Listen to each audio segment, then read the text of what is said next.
Welcome to Rising to the Challenge. We're so glad you're here. This is the first in a four-part webinar series that Janet and I have put together specifically for you, for leaders, wherever you are, whatever you may be doing, and wherever you are dialing in from today. First off, though, Janet, I want to be sure to say we hope the best for you, your family, and your colleagues. We hope everybody is safe and healthy in your world. This is a complex and confusing time for all of us. Rest assured, you're not alone.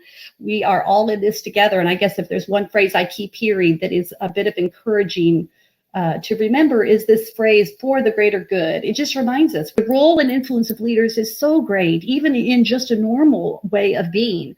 But at times like this, a leader's role is so very important, because as a leader goes, so goes a company, a team, a community, an industry, a country, even the world. And at times like these, your leadership is truly essential. So we know that you are pouring into everybody else in your life. And so our job is to pour into you as much as we can. So a little bit about us, just so you know who we are. So Janet and I are both seasoned leaders and entrepreneurs. We've each built companies. We have walked in your shoes. We have made difficult business decisions. We've led teams. We have planned for the future. But I think most relevant for the conversation today, we have both survived several business downturns. We've been through the dot-com bubble burst. We've been through 9/11. And of course, we've been through 2008 financial crisis, all with our own companies that we were running. We definitely came out wiser, better, stronger leaders on the other side of those things. And so today, we're trying to parlay that knowledge and expertise to help you a bit. We both have our own consultancies now. Janet, why don't you tell the group a little bit about what you do in your work today? Hi, everyone. It's Janet Tyler here. I am the president of a consultancy called True Depth that supports companies seeking growth of all types, whether it's top-line revenue, increased profit margins, or professional development growth for your teams. I'm a certified and credentialed executive coach. I'm a fellow coach with BetterUp, and I'm also an adjunct faculty member with the Center for Creative Leadership. I live with my husband in Northville, Michigan, which is a suburb outside of Detroit, and I have 4 children. Awesome. Okay, thanks, Janet. So I'm Elise Mitchell, and I am also, like Janet, I'm a certified executive coach. I am a leadership development specialist, so I do community to help each other. If you have questions for Janet or for me that you want to pose, go ahead and type in the chat box. Whitney is our moderator. You can see her name there at the top of the chat box. She's going to try to do her best to grab those questions as they come through. We will address as many questions as we can at the end of the time today. I also wanted to do a quick reminder that you will be getting a download and a recording of this webinar if you registered by your email. And if you're listening in and you haven't, Janet's going to walk you through at the end of the webinar how you can get all of these materials. So with that, Janet, I'm going to turn it over to you. Great. Well, I think we would all agree when we look at this quote, the best of life begins at the edge of your comfort zone, that we are all pretty much on the edge of our comfort zones today. I know the rational part of our brains, tells us, that what we think is our rational brain saying that I'm afraid for my business. I'm afraid for my job. I'm afraid for my family. It's completely normal in times of crisis to feel afraid. But in order to lead our teams, our businesses, and our families through this, we need to first address ourselves and recognize that we do have a choice in how we deal with all of this external pressure that's surrounding us today. And, similar to the oxygen mask, I know we've all heard that before, applying it to yourself first, or possibly the tornado analogy. All of these things sound very scary, but kind of remaining calm and first recognizing yourself before you can help others. And that's really what this segment on calm leadership is really all about. And it is difficult to remain calm because if you're, a human with access to the internet and possibly cable TV, it would be very difficult to not get absorbed by the headlines. And, how many of you have heard the saying, you get more of what you focus on. And if we are focused today on reading, watching the news, notifications instantly popping up, not only is it very distracting, it also is really pulling our attention and our focus. Elise and I both come from a public relations, marketing communications background, and the journalism industry has the saying of if it bleeds, it leads. And, this negativity is certainly swirling around us. And yeah, we do need to watch the news. I'm not suggesting that you don't, but possibly, limiting some of that so that we can preserve our energy, our very, very precious, finite amount of energy. So we'll get into this a little bit more and kind of come back to this thought, but I just wanted to start there because I know so many of us are really concerned. And that kind of leads into this concept of worry. And yeah, it is normal to worry. And as you're thinking about, as I'm going through these next 5 or 6 slides, I'd encourage you to think about how you might even apply this with your team or maybe your significant other. Put it all out there. What is all of the stuff we are worried about? And it would almost look like an inverse triangle if you were to write the word worry at the top of it. And it would be a lot. There is a lot to worry about, right? I'm not suggesting that there isn't, but I'm suggesting that by just being aware of the fact that you are worrying, then pulls focus. And if you have this, very limited gas tank, how much fuel do you want to burn by investing it in worry? But sometimes just naming what it is that you're worried about is a great place to start. And we really want to try, and I know it may not be realistic to eliminate time and energy here, but what if we were just to think about limiting our time and energy spent in worry? That is a goal for all of us, but yes, I recognize a challenging one based on what's happening in our world today. Some of you may have already moved on from the shock of what's happening, and some of you are in different parts of the country or the world, where there are maybe different things occurring in your cities or your communities or your countries. But what I'm noticing a lot of is this acceptance, which I'm trained in coaching to the energy, and so this energy kind of feels a little bit like, well, it is what it is. We can't control anything around us. This is just what's going to happen. This is the new world we live in. And it's, kind of this like ultimate acceptance, which is almost an unhealthy acceptance, more like a coping mechanism. And it's not very inspiring as a leader if you got on a call with your team and said, well, guys, this is what it is. We can't control it and we better just accept it. We really want to try to get you beyond acceptance. And if you're thinking about this from like the rationalization or acceptance, is really minimizing the time and energy. I do want you to enter into acceptance from worry. But remember, we're kind of narrowing down that upside down pyramid. So what are the things that you have accepted that you really cannot control? That this is what's happening in your world, whether it's in your home, your community, your schools, your kids. You can apply this model to just about anything. So influence comes, from our ability, some intentions are really good and positive for people who want to influence, but, we're also seeing some companies or individuals maybe taking advantage of this time of fear and uncertainty to try to influence in a negative way. And we want to be very aware of our actions at this time. I'm not saying not to spend time influencing, but if you are going to spend time influencing, please don't spend it, spreading panic and fear. Be helpful, extend a hand, reach out, use your influence from a positive place. And yeah, I think investing some time and energy and influence, if it's well directed, would be absolutely appropriate during this time. There are some incredible folks and stories of brands and people that are really stepping up in this time. And this is a time maybe for you or your brand or your company to be one of those people. Responsibility. This is kind of a hard one because, what does it really mean to be responsible? And it's, there is some acceptance in that you don't really want to associate blame. We're accepting the circumstance for what it is. And that this responsibility of, your own self, your own family, and what it is that what and who you are responsible for will allow you to maybe see possibilities for transformation or making things better. And I encourage you, as we're kind of going through this inverse pyramid, think about what it is or who it is you really truly are responsible. Because when we are overwhelmed and stacking and even a little catastrophizing about this current situation, we can feel ultimately responsible for everything. But at the end of the day, it's probably your children, your family, your spouse, maybe a pet, your business, your team. It's actually quite finite. And I think once you cross over to that, it becomes like you may feel like you have a little more control than you originally thought.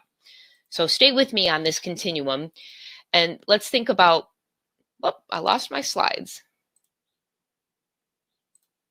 Oh, I think I was going a little too fast there. Sorry. Now let's think about control and what you really can control. And this is where the list gets super finite. This is it's probably at the end of the day, what you can really control in this circumstance is yourself. And I love this quote from Jim Rohn, who says, "You cannot change the circumstance, the seasons, or the wind, but you can change yourself." And by changing yourself, I mean not your personality, but your mindset and the way that you're approaching what is occurring in the world today. So this is what you can focus on, what you can control. And when I'm in companies and I'm coaching teams of leaders, the incredible focus that happens with a team when they truly decide what they can control on and what they can control and what they really have power over, instead of craving what they wish they had control over, is really powerful. And that's when real focus can take place, by just focusing on what it is you can control. And I think you'll see where we started with worry and we worked our way down into control, that list will become smaller and smaller. Again, kind of like an inverse pyramid. So now I want to get into a little bit of resilience, because so you have this ability of maybe you've maintained, okay, Janet, I figured out I'm not gonna focus on those negative things. I'm gonna keep my gas tank, my reserve tank full. But what is resilience, and how do I graduate to resilience, so to speak? And what resilience is really about maintaining equilibrium. Some people like to use the word balance here, between both pressure and stress. And it's also the ability to be able to recover quickly when bad things happen, and to find a way to make it work no matter what, because everyone or people are counting on us, right? We are the leaders. If you're on this webinar and you've raised your hand to take an hour out of your day in the midst of all of this turmoil, you're already showing signs of great leadership. And I really congratulate you all, leaders of all levels, for being on this call today. It is, resilience, and Elise and I both agreed, hands down, is one of the most important skills for leaders at all levels to master. So if you're thinking about, resilience being positive and maybe resistance being not so positive, it's like, how do we get resilient? Well, you first get resilient by recognizing the emotions that lead to resistance. And of course, these are going to be the negative emotions. I'm feeling anxious. I'm confused. I'm completely frustrated by these circumstances that are surrounding me. And you know what? I'm really tired. That's okay. We all feel that way. But what you don't want these emotions to do are to overrun you. Give yourself the time to go through some of these emotions, but most importantly, recognize that you're in this mindset and that you need to get into a resilient mindset. Remember, you hear about like growth mindset, and yes, it's the ability to learn, but it's also the ability to recognize in an emotionally intelligent way, like, where are you coming from? Emotions that that come from resilience, right, are purpose, enthusiasm, optimism, confidence. And many of you are not feeling this right now. What does it take for you to get into this mindset? Some people I'm seeing are taking 4-5 mile walks until they can reset their mindset, because they are feeling these emotions that are on the left side of the brain, this resistance side. And that is what resilient leaders focus on. And that's really what people, your children, your spouses, and your colleagues and coworkers and team members are counting on you for, is this calm sense of leadership. So the goal is clearly to reduce the resistance, right, and increase the resilience. So that sounds like that should be pretty easy. Well, it's not, because you really first need to understand resilience. So I've prepared what I'm calling the 4 R's to strengthen your resilience. So the first kind of starts with recharging your personal energy. We've all had a jolt to our system as far as our personal energy goes. In managing your own resistance, and what do you need to do so that you can show up and be at your best for your teams and your families, and really reframing that thinking that kind of can take over the mind if we're focusing on all the bad things and the worry, and not really getting in the right mindset. And then reviewing your environment. A lot of our environments have changed. I'm coming at you from a home office today, and it's a big change. And so we want to talk about, with this shift in our work and our environments, what are some things we should be focusing on that might make us, or that will make us, a more resilient leader? And then finally, reflecting upon your experiences. And, I kind of want you to write this down. If you're taking a note, beyond these 4 R's, what got you here will certainly impact how you get there. What got you here will certainly impact how you get there. It's a little bit of a play on words from the way that we normally talk about, what got us here won't get us there. But in times of crisis or adversity, it's really important to reflect upon how you successfully about meditation, sleep, diet, exercise. Those are the things that, we all need to be stepping up and leaning into in order to stay healthy right now. How many of you have a true sanctuary? And this is challenging because many of us now are at a home office. We're surrounded by kids that are supposed to be in school, but they're not. We're working at home with our spouses, and you may have lost what was in your home, what was once a sanctuary. So your sanctuary is going to have to shift. It could be something that's in your mind from a meditative practice. Maybe it is a smaller room in your house that you can go to, or possibly it is a walk with your dog. I have a Boston Terrier, so this is not my dog, but this was what attracted me to this slide. Find that sanctuary. And you know what? Make it funny. And I'll tell you that I've had a blast with Elise just planning for this webinar series. We have giggled more over the last 3 days than probably is productive. But you know what? That's what keeps it honest and real for us. And if you are gone the whole day and you haven't laughed, pick up the phone and find somebody who makes you giggle. Because this is really, truly, laughter is the best medicine when we're going through a tough time. And keeping a journal, however you do that, when Detroit and Michigan had its economic meltdown, 2008-9, I was actually emailing myself my journal. I'm a Gen Xer, so I love email. But it was really worked for me because I can go back on those emails and understand what was happening at the time, how I was feeling, times that I might have even had some emotional meltdowns while I was on the job, to go back and look at that period of time. And so I really encourage you to try to keep a journal as you go through this, whatever that looks like for you. Could be on paper, pen, whatever. And then, it is time to reevaluate the commitments. This is a good time to let go of what hasn't been serving you in the past and saying no to things that are not going to work in this new future, whatever it is, because we don't know exactly what the future looks like. So thinking about where you might say no to certain things. The second R is reframing your thinking.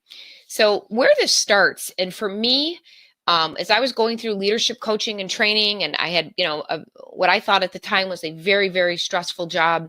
And I read the work of, Dr. Derek Roger, who talks about the differences between pressure and stress. And this was incredibly this concept was life-changing for me. And that, pressure is an external force that is placed upon us that may or may not have even been anticipated. Okay, so sometimes, I guess now we have to say sometimes global pandemics happen. Sometimes bad things happen, or in Daytona Beach, when I was a senior in high school, the SH, what happens t-shirts, that happens, right?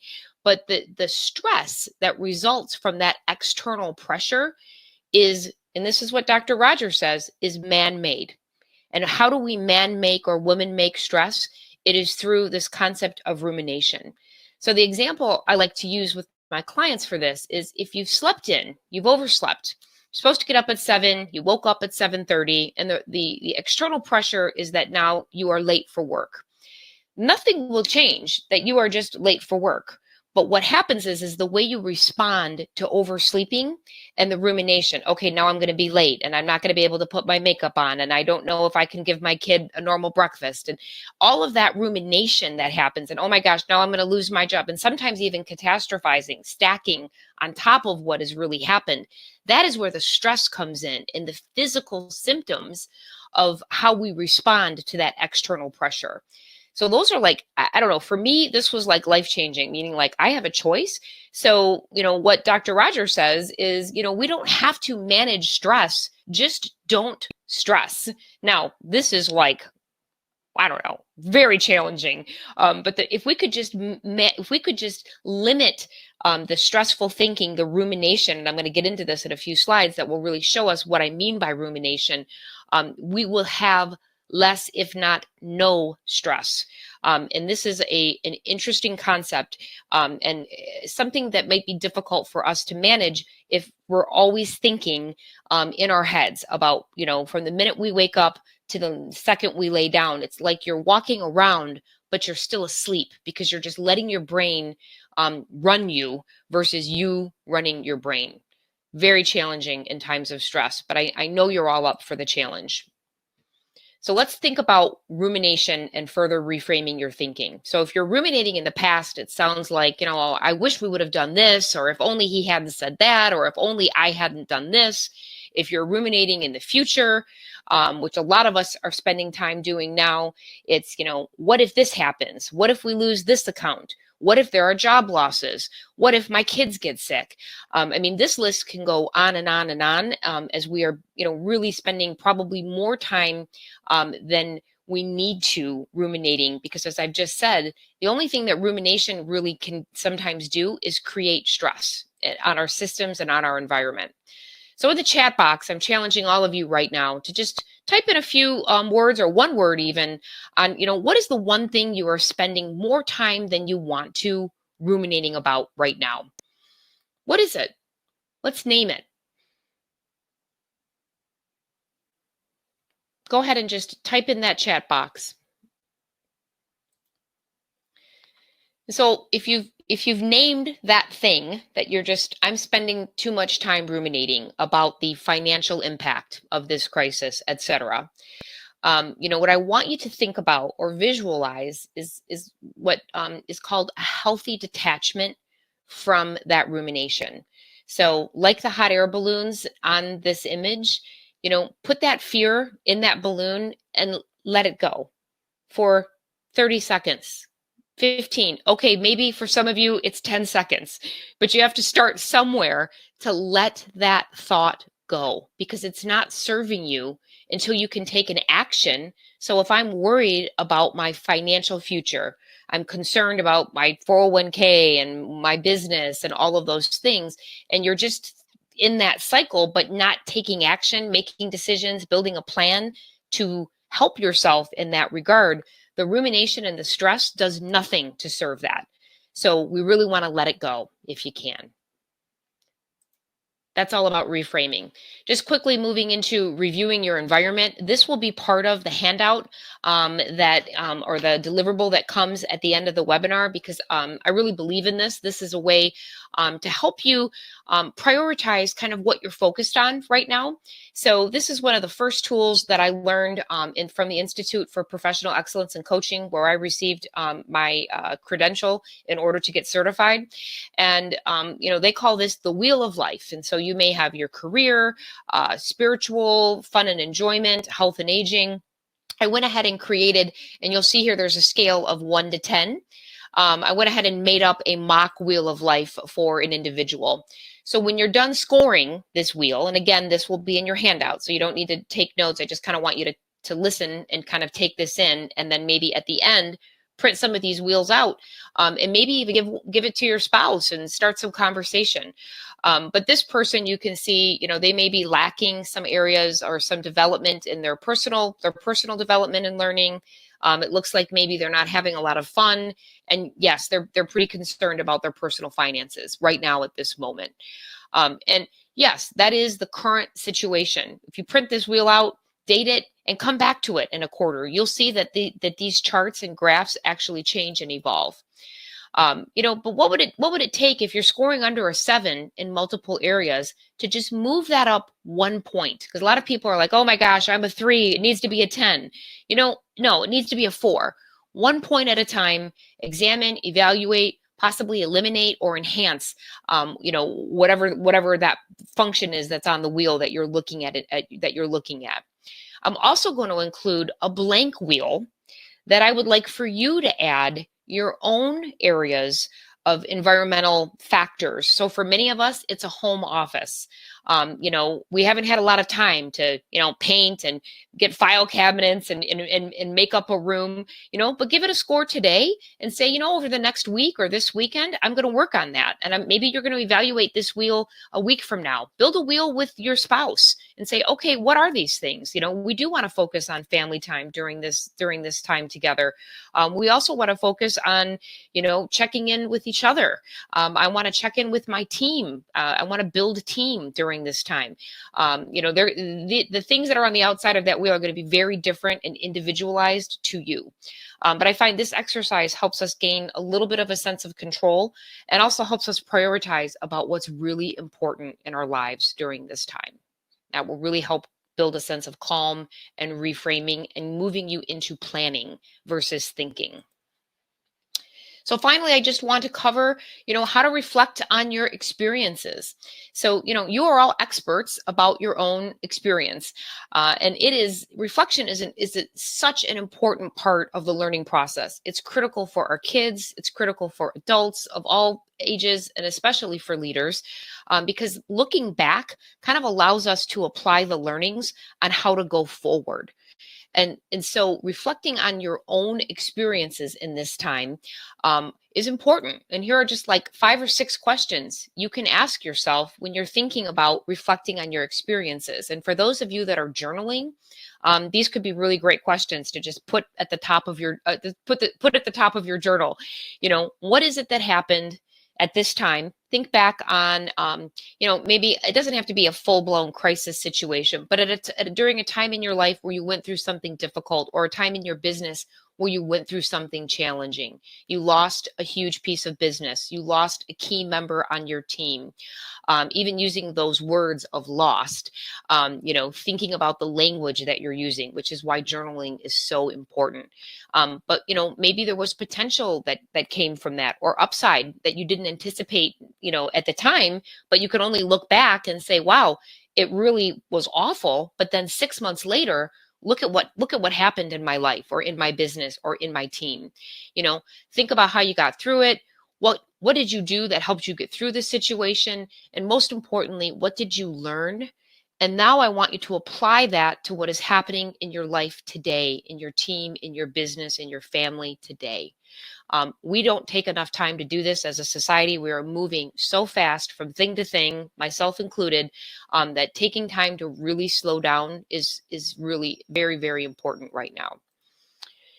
So just a quick recap, these 4 R's of resiliency are, really focusing on recharging your personal energy, or maybe maintaining if you have personal energy currently, reframing your thinking, reviewing your environment, giving you those wheels, those audit tools, and then reflecting on your experiences and how how you survived the past will help be applicable to your future. So there is no denying that this is a scary time. We all are definitely feeling some fear right now. And I love the late Dr. Susan Jeffers. This quote is one of my favorite quotes about fear. And it's, that we cannot escape fear. We can only transform it into a companion that accompanies us on all of our exciting adventures. I'll turn it back to Elise. Great. Thank you, Janet. Okay, guys, I have a question for you in the chat box. So we're shifting now into confident leadership. So here's my question for you. What is one thing you're doing right now that's helping you to feel more confident? Let's just share some of the tips and ideas of things that are helping. It helps if we share. So just take a second and type your answer in the chat box. And while you're doing that, I want to bring your attention to this particular slide. I know you've seen this visual before, but I think this is just a good reminder for us. I think uncertainty is our biggest challenge at the moment. We cannot feel confident when we don't have the information that we need. We don't know what's going to happen. But reminding ourselves that as leaders, we often are focusing on the things that we can see around us, very typical to focus on our team and our organization's behaviors and the results that we want. But I want to challenge you to remind yourself to think about the things that you cannot see. This is really the essence of where a person lives and resides, in their head and in their heart. You have to think about how people are feeling, their values, their beliefs, the emotions. As Janet told us, the emotions that people are feeling are very real. So be paying attention to those things that you cannot see, especially in times right now, because my goal for you as a confident leader is to not only be able to connect the dots in your organization and your business, but also to connect with your people. This is what they really need from you at this time. So let's do just a quick drive-by on neuroscience. Now, I know you may not be expecting to get some neuroscience here, but I love this stuff. It is so useful. I got my executive coaching training at the Neuro Leadership Institute by David Rock. Some of you all may be familiar with his name. He's a pretty noted thought leader in the neuroscience space around leadership. And when I began to learn from some of their teachings, which is basically brain-based thinking, I just thought it was huge. There's so many practical applications for leadership. I've often told myself, I wish I'd known this stuff 10 years ago. I think I would have been a far better leader. It's really, neuroscience is really pulling back the veil of mystery to understand what's going on in our heads. So not only on your own head, but in the minds and the hearts of other people. The more you understand about what's going on with people, the more effective you're going to be as a leader. Now, this cutaway of the brain has a lot of really cool stuff around it. Explains what the different parts of your brain are there. I really only want you to focus on the parts that are labeled on the left of your screen there. The prefrontal cortex and the limbic system. And let me tell you why we're going to focus on that. So the prefrontal cortex, or the PFC, is this part that's right behind your forehead. This is where a lot of the most complex thinking happens in your mind. So when you're thinking of strategic issues, or you're making difficult decisions, or this is where inhibition happens, that we make those decisions there. I think this is the Goldilocks of the brain, or the thinking part of your brain. The limbic system is actually at the top of your brainstem. It's part of the unconscious brain. This is the part that manages your defense mechanisms. So your fight, flight, freeze response happens here. This is also where your emotional responses happen. Anger, frustration, happiness, love, whatever that you're feeling, your emotional responses are being managed from your limbic system. So this is what's interesting to know about the PFC and the limbic system. They do not work well at the same time. Now, why would that be? Well, because they're both fuel intensive. They both take lots of fuel in order to operate at their best. What is brain fuel? Well, it's water, of course, stay hydrated water. It's glucose, which I tell people not just sugar, so it's good nutrition. And it's sleep, which is probably the most underrated brain fuel that we have and really need at a time like this. Water, glucose, and sleep allows you to think at your best and also to manage your emotions at your best. So since these two parts of the brain take a lot of fuel, when one part of your brain is lit up and is really driving, the other part goes quiet because it needs its fuel. That is a critical thing for you to know. Let me tell you why. And there's 3 principles that I'm going to tell you about the brain. So this first one is the limbic system versus the prefrontal cortex. The second one is threats and rewards. Let me explain what that is to you. So this is your brain's organizing principle. This is a neuroscience principle that we've gotten through research to understand that our brain all day long is constantly scanning the environment to identify a threat or a reward. If I see a reward, I'm going to move toward it. So we move toward rewards, we move away from threats. So interesting with the coronavirus situation, we feel threatened on multiple levels. So not only do we feel threatened in our health and safety, but we feel financial threats. So like raise your hand if you are not worried about your 401k right now, because everybody I know is. And of course, as leaders, we're worried about our companies, our organizations. If you're an entrepreneur like Janet and I were, you worry a lot about, am I going to be able to keep my business? And am I going to be able to keep my employees, keep things going even through this very stressful time? So when we're threatened, which part of your brain is in charge? Your PFC or your limbic system?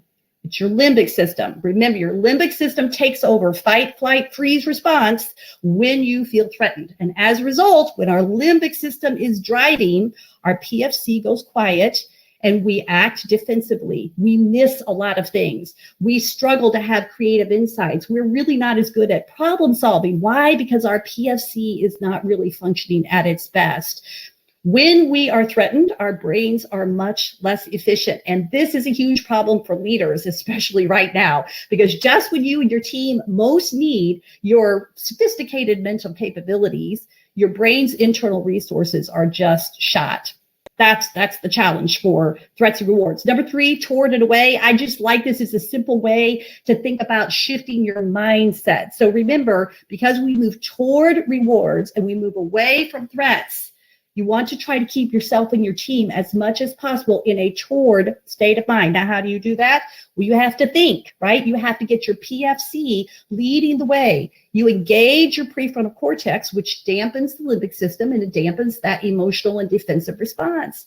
What do you think about? Well, you focus on work. You begin to think about your priorities. You try to make good decisions. You connect with your people. That requires your PFC to be in charge. As a result, your emotions are calmer. You begin to see potential in situations. You are much better at solving problems. You're more creative in your thinking. You're more willing to take risks and try new things. You are more opportunistic in your thinking. And of course, you're more resilient, as Janet was teaching us. So how do we put that to work? I've got a couple of simple cognitive strategies. You've probably heard of cognitive behavioral strategies. They're very popular today in psychology and really in a lot of business. There's 3 that I picked out for you today that are simple to do, and they're very powerful, shifting you from an away mindset into a toward mindset, which leads to that confident leader that you want to be. So the first is labeling, which a lot of people call this name it to tame it, which I like because it's just a simple way of saying that labeling as a cognitive strategy is naming an emotion. Because when you name it, it tends to reduce the impact of the emotion on you. Why would that be? Because you have to think, you have to use your prefrontal cortex to think, what is it that I'm feeling? So a lot of times we'll sort of have this ball of anxiety that we're kind of holding onto at our stomachs. Why I like the visual of this slide. I feel like I'm holding this anxiety that I'm feeling in my stomach. And I can't figure out, like, what is it? Why am I having so much anxiety? It helps to simply label it, say it out loud, say, I am worried, or I don't know what to do right now. And by doing that, it tends to dampen the impact of the emotion that you're feeling, which leads right into the second strategy, which is normalizing. And here, what I want you to do is remind yourself, and you know what? It's normal for me to feel this way. Normalizing is seeing your response to a particular situation as normal or typical given what's going on. So you tell yourself, hey, you know what? It is normal to be concerned about the future when I don't really know what's going on. In the midst of uncertainty, everybody is feeling this way. That's normalizing.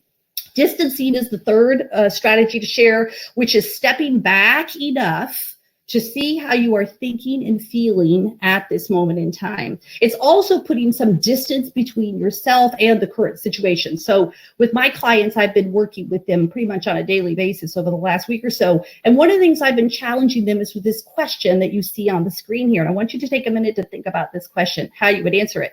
By thinking into the future, like 1 year from now, and reflecting back and imagining how we want to be able to feel about ourselves in the current situation. So when I look back on this time, what do I want to be able to say about how I showed up, right? So what I love about this is it is very clarifying. And it's possible. As a leader, I answer that question myself. I say, gosh, I know I want to be this way. I want to be that resilient leader. I want to be calm and confident. Whatever it may be for you, jot that down on a little sticky note and keep it somewhere nearby. Because when you have clarity about how you want to show up when times are tough, it allows you to think, act, and lead in a way that aligns with that ideal and what you are trying to become. And for me, this is the whole essence of why we're doing this webinar series for you. Janet and I talked about it last weekend, and we were like, it's just this concept of how do we all rise to the challenge at this moment in time? People need good leaders right now so badly. How can we as leaders all show up and really be our best in our worlds? I think this is just so key, because when we show up in a way that aligns with those aspirational ideals we have for ourselves, and aligns with our true values, we are leading as we are leaders of integrity. We're earning self-respect. We're authentically ourselves. We're trustworthy, and we are real to our people. And what is the result of that? is confidence. Our confidence increases because we feel better about how we are managing ourselves in a very difficult time.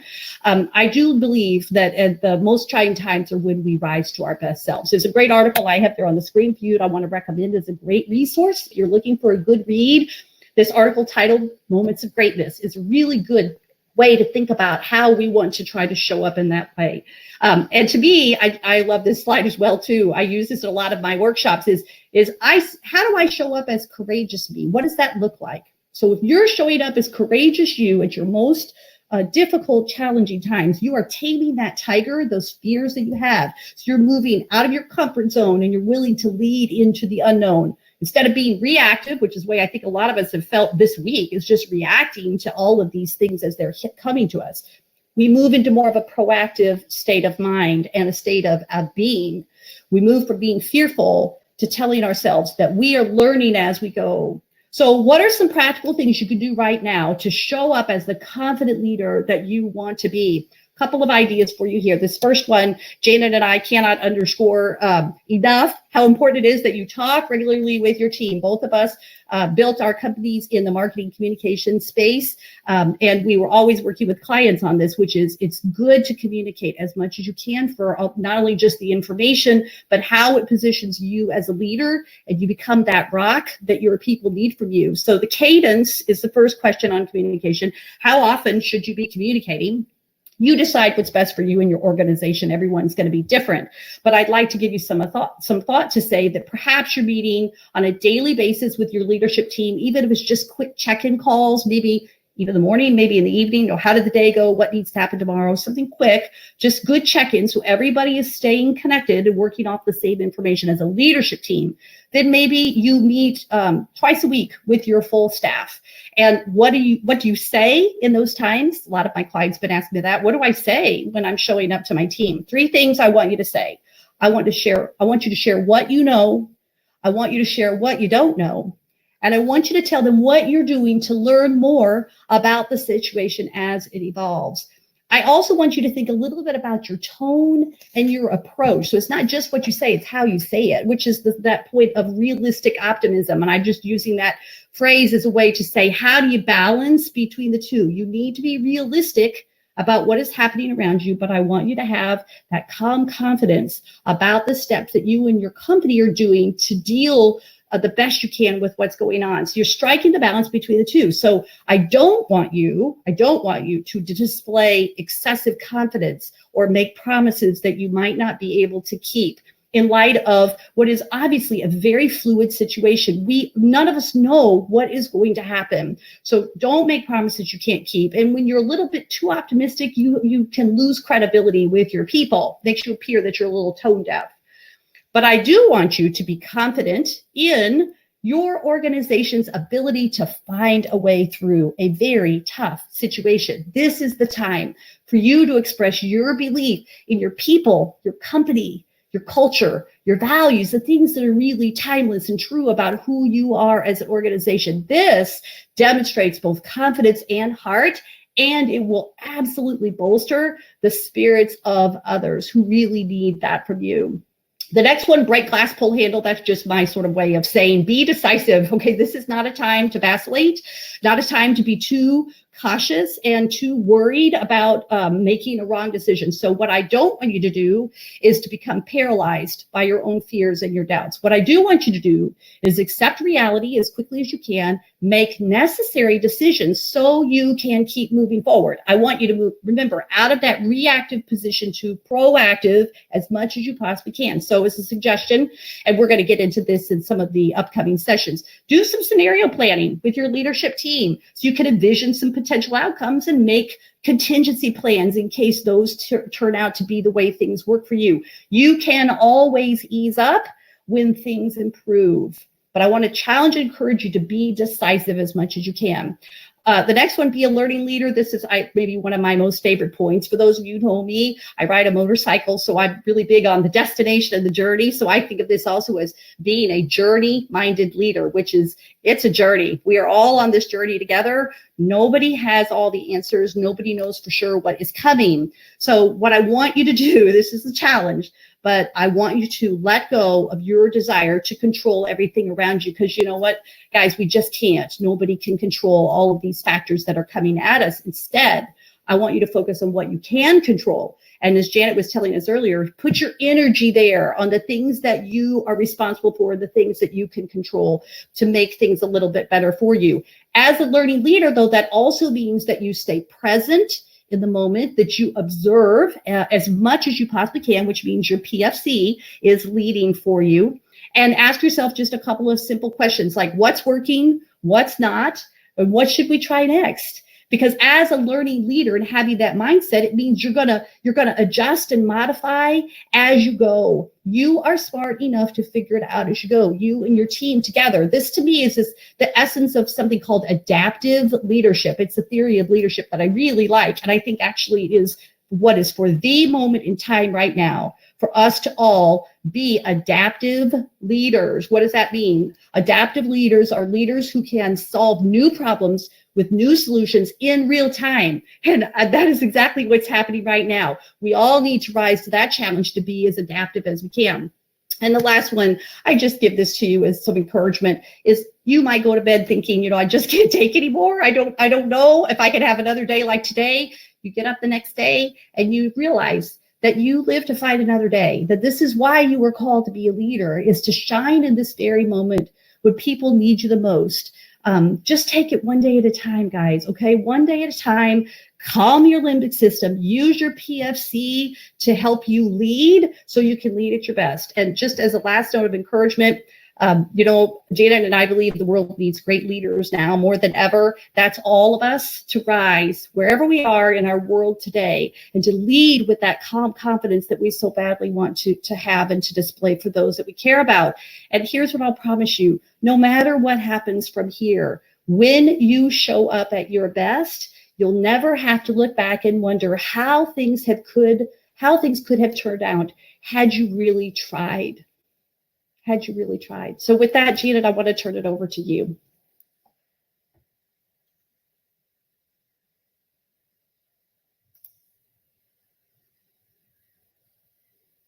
Janet, are you there? Can you hear us? Make sure you turn your microphone on. Yep, there I am. I'm back. Good. Sorry about that. So what we want to do now is open it up for some questions. So you guys have been amazing and active on the chat, which tells me that there's a really great community already on this series. And I'm so excited to just be with you all again next week. We're not even done with this webinar. But if you could ask some questions in that Q&A for Elise and I, we're very open to that. We've got about 5 minutes. So type away. I know Whitney is kind of moderating those. I have one question for Elise that I think people might be asking when you're talking about, toward versus away, when we're really struggling and feeling like we are in an away state, whatever that is, we're tired, we're angry, we're frustrated. And it's, really difficult to rise up with our team and, we have to be present with them. Like, what can we do about that? Yeah, that's a great question, Janet. Maybe go back to thinking about some of those simple cognitive strategies I shared. The easiest one is labeling. Remember, when you are overwhelmed like that, you're in this away state, you just tell yourself, oh, I know exactly what's happening here. My limbic system is in charge. I need to tell it to sit down and be quiet so that my prefrontal cortex, I can think my way through this situation. I've tried this so many times when I've been kind of in a moment of panic. I said, wait a minute, I know what's happening to me right now. If I just think my way through this situation, it will get better. And almost always a solution becomes much more apparent to me, like, oh yeah, I never thought about that.